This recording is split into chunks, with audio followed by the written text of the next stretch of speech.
Bueno, ¿qué tal? Buenos días, buenas tardes o buenas noches para todos, según corresponda. Yo soy Gabriela Pendino y hoy la clase que vamos a ver es de atelectasias, así que los objetivos de esta charla es poder interpretar qué es una atelectasia, cuándo vamos a esperar que un paciente tenga una atelectasia, ¿sí?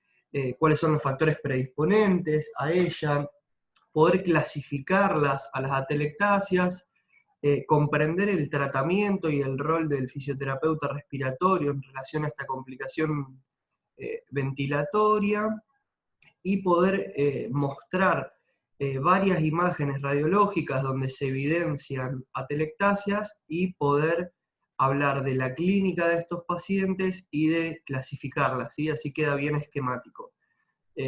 Bueno, es una clase más corta de las que veníamos viendo, ¿sí? Es un tema un poco más breve, así que bueno, vamos a empezar. La primera imagen, acá lo que vamos a ver es el esquema de un pulmón normal, ¿sí? Donde vemos al bronquio en ramificarse, ¿sí? Hasta llegar al alveolo junto a la arteria y a la vena, donde podemos visualizar la membrana alveolo capilar, ¿sí? Donde acá no vemos ninguna alteración, ¿sí? Estamos en presencia de un árbol bronquial normal. ¿Estamos? Lo que tiene que quedar claro para seguir con esta charla es poder entender bien cuál es la definición de una atelectasia, ¿sí? ¿Qué va a ser un estado de colapso y de falta de aire que puede ser o en una zona específica o de todo el pulmón, y que también se las puede clasificar como agudas o como crónicas?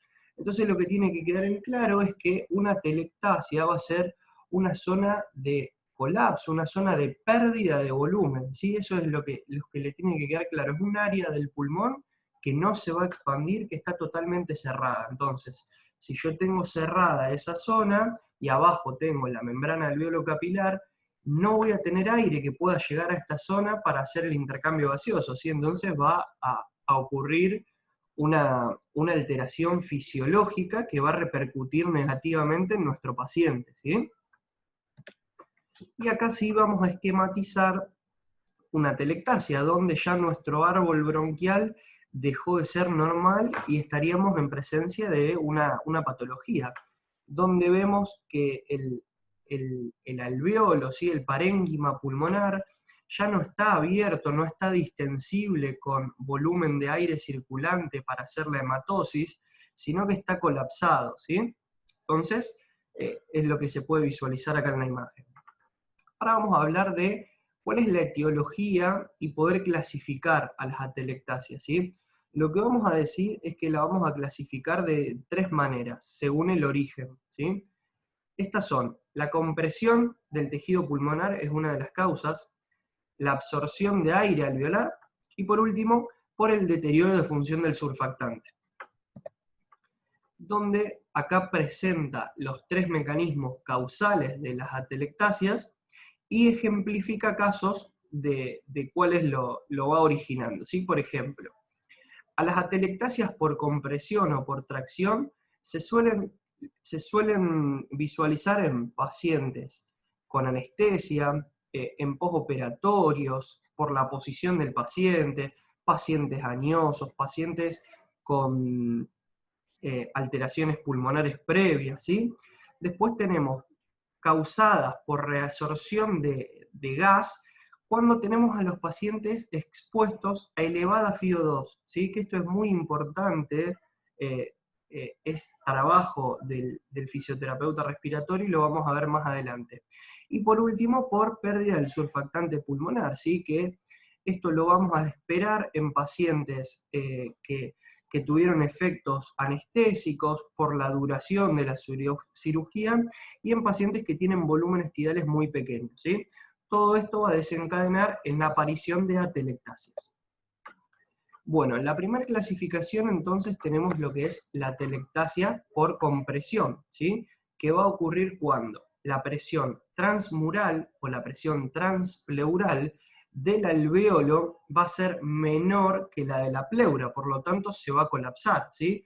Ustedes se tienen que acordar, cuando vimos el capítulo de POC, que vimos compresión dinámica, estuvimos hablando de lo que era la presión transpulmonar, que dijimos que para que el alveolo esté abierto debía ser positivo, y que justamente lo que pasaba en el paciente POC era que era tan positivo que le costaba sacar. Acá lo que va a pasar es lo contrario, ¿sí? Acá vamos a tener una presión alveolar negativa, una presión transpulmonar negativa, por lo tanto va a haber colapso, ¿sí? Lo que puede ocurrir es que la presión pleural aumente en mayor medida, ¿sí? Entonces yo tengo mayor presión pleural que presión alveolar, tengo presión negativa transpulmonar y genero este gradiente de presión negativo, por lo tanto voy a tener colapsada mi vía aérea formando una atelectasia. Después tenemos lo que es la atelectasia por reabsorción, ¿sí? Que el ejemplo que les tiene que quedar bien en claro acá es cuando exponemos a nuestros pacientes a elevada fracción inspirada de oxígeno, ¿sí? Por ejemplo, exponerlos a 100% de FiO2 cuando no lo requiere. Esta FiO2 lo que va a hacer es, va a ocupar un espacio, ¿sí? Y va a ganar, va a ocupar el espacio del nitrógeno, ¿sí? Ustedes saben que el nitrógeno en la membrana alveolo-capilar lo que se encarga es de evitar el colapso. Por lo tanto, si yo por exponer al paciente a elevada FiO2 desnitrogizo esta zona, ¿sí? Le robo el nitrógeno a esta zona, lo que voy a predisponer es a que el paciente tenga una pérdida de volumen y una atelectasia que se va a llamar de reabsorción, ¿sí? Y por último tenemos las atelectasias por una pérdida de surfactante. Ustedes ya conocen cuáles son las funciones del surfactante alveolar, quiénes son las células que se encargan de sintetizarlo, el porcentaje de lípidos que tiene, qué células tiene, ¿sí? Dónde se ubican, y qué efectos fisiológicos tenemos al tener disminuida o aumentada la tensión superficial, ¿sí? Entonces, hay diversas patologías o diversos desenlaces que hacen que el pulmón del paciente tenga una pérdida de surfactante, por lo tanto va a haber una aparición de atelectasias. Bien, acá lo que es importante es poder empezar a entender qué repercusión va a tener la aparición de una atelectasia. Entonces lo que vamos a decir es que esta pérdida del volumen lo que me va a generar es un desplazamiento del corazón y del mediastino hacia el lado afectado, ¿sí? Esto tal vez lo ven como difícil, pero una vez que, o inentendible, una vez que vean la placa radiográfica les va a quedar grabado, ¿sí?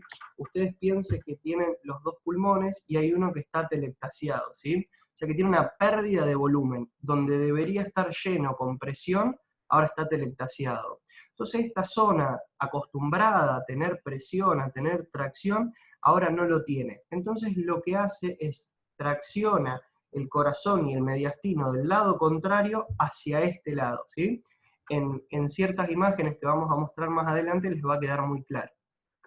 En pacientes que tienen esta pérdida de volumen pulmonar, lo que va a hacer el organismo es compensarlo, ¿sí? Entonces lo que van a hacer es aumentar su frecuencia respiratoria, van a empezar a hiperventilar y posiblemente empiecen a utilizar musculatura accesoria dependiendo del grado de atelectasia que tenga nuestro paciente y de la causa actual por la cual tengamos a un paciente internado, ¿sí? Además van a tener disnea porque sienten que no pueden llenarse completamente. Es común que nuestros pacientes tengan hipoxemia debido a una atelectasia, sobre todo cuando son atelectasias masivas o de un lóbulo. Cuando tenemos atelectasias pequeñas, laminares, la verdad que son muchas veces insignificantes en la clínica y en los valores gasométricos de nuestros pacientes. Y esto pasa porque se permite una compensación, ¿sí? Como dijimos, por el aumento de la frecuencia respiratoria, y otro efecto compensatorio es gracias al fenómeno de vasoconstricción hipóxica, que ustedes ya lo vieron en el capítulo de fisiología respiratoria. Acá lo que hace el organismo es, como yo tengo el capilar indemne, pero el alveolo lo tengo ocluido, lo que hace es un fenómeno de vasoconstricción hipóxica. En esta zona que no me llega aire, yo no le mando más sangre, porque es una unidad no funcionante. Entonces lo que hago es, dejo de enviar flujo sanguíneo a esta zona, total nadie me abre acá, y mando más flujo a otra área del pulmón bien ventilada. Entonces estaría compensando esa área que no tiene volumen pulmonar, ¿sí? Bien, si la obstrucción es persistente y además tengo una causa infecciosa, una neumonía o otra causa de infecciosa, probablemente, y dependiendo la cantidad de morbimortalidad que tenga mi paciente, va a tener mayor repercusión clínica, ¿sí? Y lo que puede desencadenar es en que el paciente, como tiene tanto tiempo, o sea, una obstrucción persistente, esta zona cerrada, a que se predisponga a marcadores fibróticos y que desencadene en una fibrosis pulmonar, ¿sí? Bien, signos y síntomas que van a tener nuestros pacientes, como dijimos, van a depender de si es agudo, si es crónico, si está compensado, si no está compensado, de la gravedad que lo llevó al paciente a la internación y de la coexistencia con morbilidades que tenga nuestro paciente, ¿sí? Signos y síntomas que se puede ver y se puede indagar de nuestros pacientes es un dolor en punta de costado sobre la región de atelectasia, porque hace una mayor presión sobre una zona que no se abre, y esto le genera dolor al paciente, la presencia de disnea, de sensación de falta de aire, taquipnea, utilización de músculos accesorios, marcadores de esfuerzo muscular, cianosis, ¿sí? Taquicardia, puede llegar a un shock obstructivo, ¿sí? Y lo importante es que las atelectasias suelen ser bruscas, entonces nosotros tenemos un paciente estable y que sin un motivo aparente se desestabiliza, ¿sí? Y hay muchas veces que la causa de esa depresión es una atelectasia, por lo tanto hay que saber detectar e indagar cuál es el paciente que va a tener mayor riesgo de tener una atelectasia para poder adelantarlo, ¿sí? Bien, y a eso vamos. Pacientes que tienen alto riesgo de tener atelectasia son los pacientes que cursan postoperatorio, ¿sí? Y eso se va a deber, como vimos antes, por la analgesia y la anestesia, ¿sí? Los inductores anestésicos de la cirugía, la recuperación que tenga nuestro paciente ante estos inductores anestésicos y sobre todo el procedimiento quirúrgico en sí, ¿sí? Se sabe que las cirugías que comprometen al tórax son las que más porcentaje de atelectasias causan, ¿sí? Las cirugías torácicas y las cirugías cardíacas son las que mayor porcentaje de atelectasia generan, y por debajo de ellas tenemos las cirugías abdominales, ¿sí? Que ahí la vamos a clasificar en cirugías abdominales altas y cirugías abdominales bajas, donde el punto donde dice que es alto y que es bajo sería el ombligo de nuestro paciente, donde las cirugías abdominales altas tienen mayor incidencia de atelectasia que las cirugías abdominales bajas. Bien.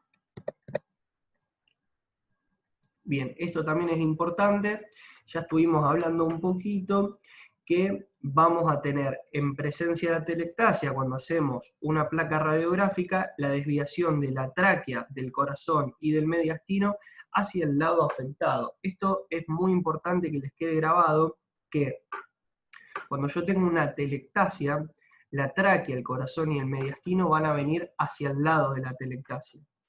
Y pasa lo contrario cuando yo tengo un neumotórax. Cuando yo tengo un neumotórax tengo esa pleura totalmente ensanchada, llena de aire, me ocupa un lugar, entonces lo que hace es desplaza el mediastino, la tráquea y el corazón hacia el lado contrario, ¿sí? Entonces lo que le tiene que quedar claro es, cuando yo tengo una atelectasia que pierdo volumen, perdí presión, me traigo todo para mi lado. Cuando yo tengo un neumotórax, llevo todo para el otro lado porque llené la pleura de aire. ¿Estamos?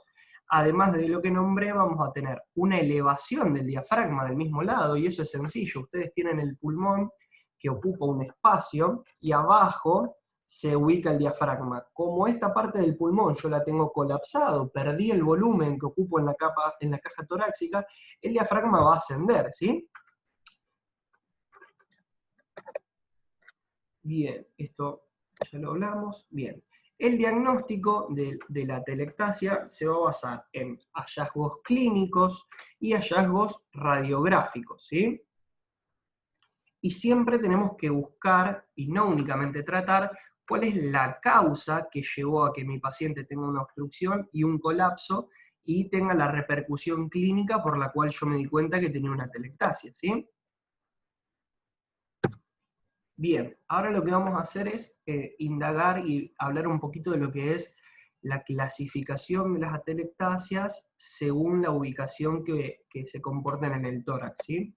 Y acá tenemos la clasificación donde vamos a tener a la atelectasia masiva o total, ¿sí? Que va a ser una obstrucción del bronquio fuente, por lo tanto todo el pulmón va a estar con marcada opacidad en la placa radiográfica, ¿sí? Y esto suele ser frecuente en procesos neoplásicos, donde tenemos un cáncer, un tumor endobronquial, por lo tanto me obstruye la apertura del bronquio y no va a llevar aire, volumen, ocupación a ese pulmón, ¿sí? Después tenemos lo que es la atelectasia lobar, que se va a limitar específicamente a un lóbulo, y eso suele ser muy común, sobre todo en niños, por, por atragantarse o por tragar en su sistema un cuerpo extraño que tapa justamente un bronquio hacia un lóbulo pulmonar y se ve bien limitado por las cisuras la opacidad de ese lóbulo. Y después ya vamos a tener lo que, dependiendo del ojo clínico, es un poquito más difícil de verlos, lo que son las atelectasias segmentarias, lobulillar, las laminar, que son muy frecuentes, ¿sí? Que lo vamos a ver en unas imágenes, ¿sí?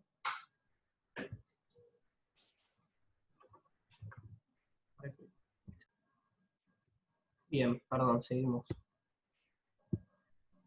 Acá tenemos, vamos a empezar a visualizar las imágenes que marcan las atelectasias, y acá lo que vamos a ver es, como dijimos, una atelectasia masiva del pulmón derecho, y lo que pueden ver acá es la vía aérea del paciente que está atraída hacia la zona colapsada, ¿sí? Esta es la vía aérea que es llevada hacia el lado de la atelectasia, ¿sí? Esa pérdida de presión lo que hace es arrastrar todo hacia su lado. Acá también lo que podemos ver es una atelectasia en el pulmón derecho, masiva, que corre, donde ven en la figura la línea, que corre la vía aérea hacia su lado, y cuando se hace una imagen de perfil, se ve la elevación del hemidiafragma, ¿sí? Como no está ocupado la caja torácica por el pulmón expandido, el diafragma toma un lugar más ascendente. Acá lo que vemos es, tanto en la imagen de la izquierda como en la imagen de la derecha, lo que son atelectasias laminares. Son atelectasias muy pequeñas, pero que suelen generar repercusión en nuestros pacientes, por lo tanto las tenemos que tener en cuenta, ¿sí?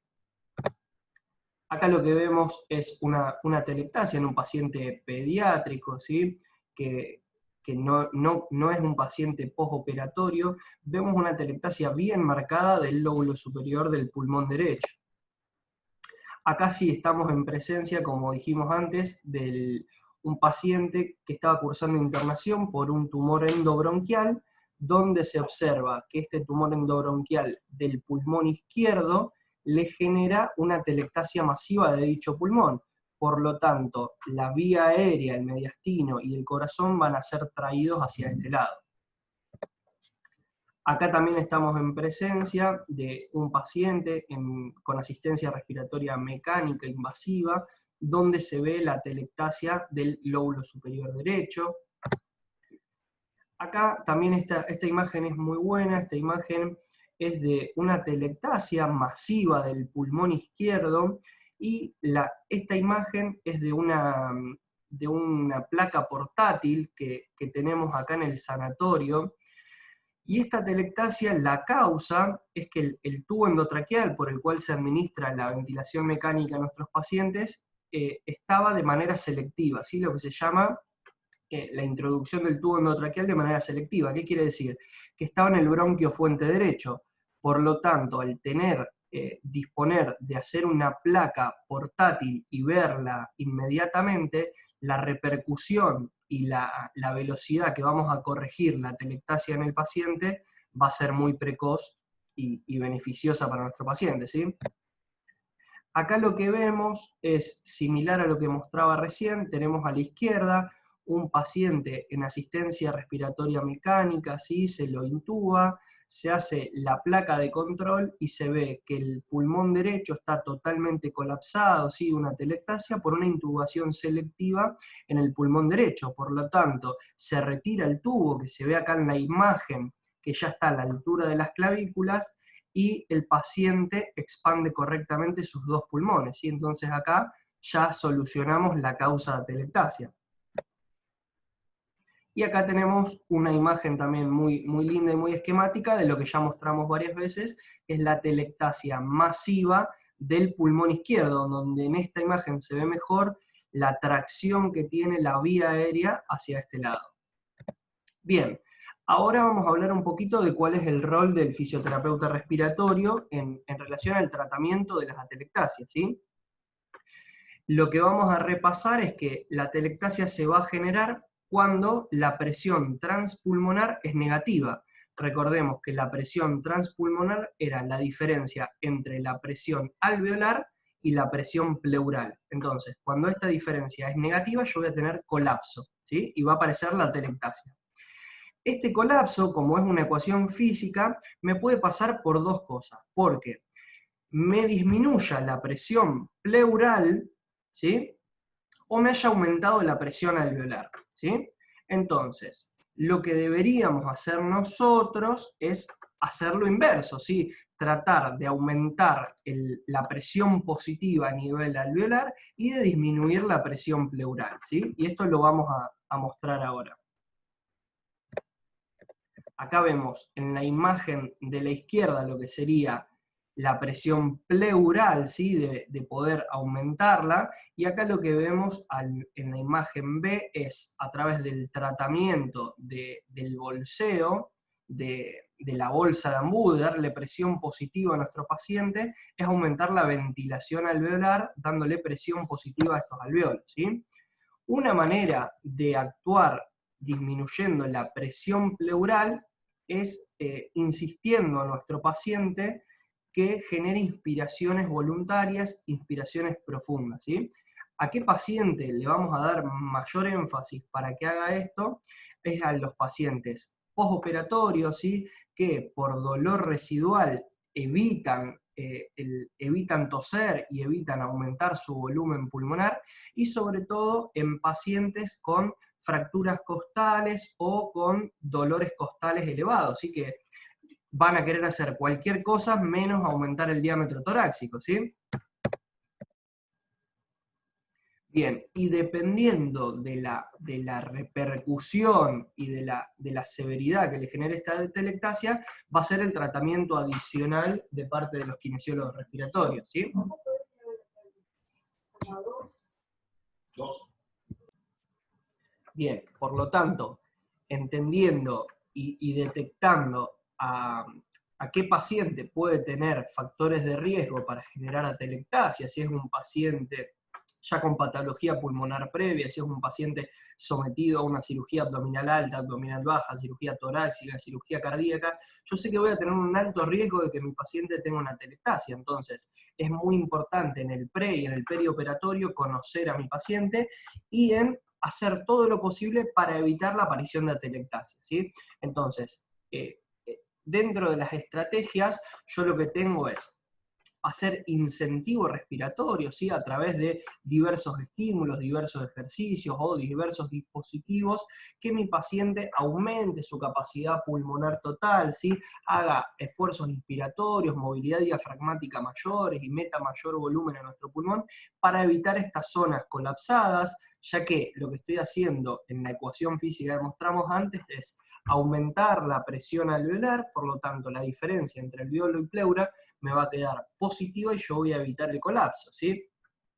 Otra manera de hacerlo es a través de dispositivos de ventilación no invasiva, ¿sí? Que eso lo vamos a ver más adelante. Son diversas máscaras que se le colocan a nuestros pacientes, donde se coloca presión positiva, asegurando una ventilación alveolar, una capacidad residual funcional, por lo tanto yo evito que el cierre cíclico y evito que el alveolo se colapse ese cierre y predisponga a la aparición de atelectasia, ¿sí?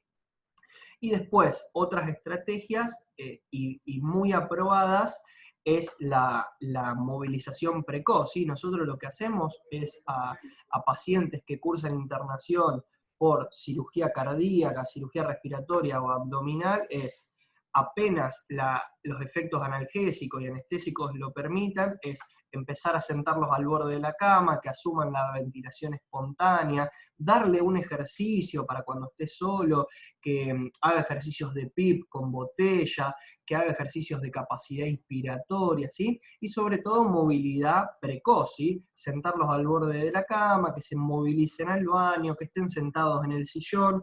Sabemos que el tiempo en cama, el tiempo de inmovilidad, también va a ser factor de aparición de atelectasia, ¿sí?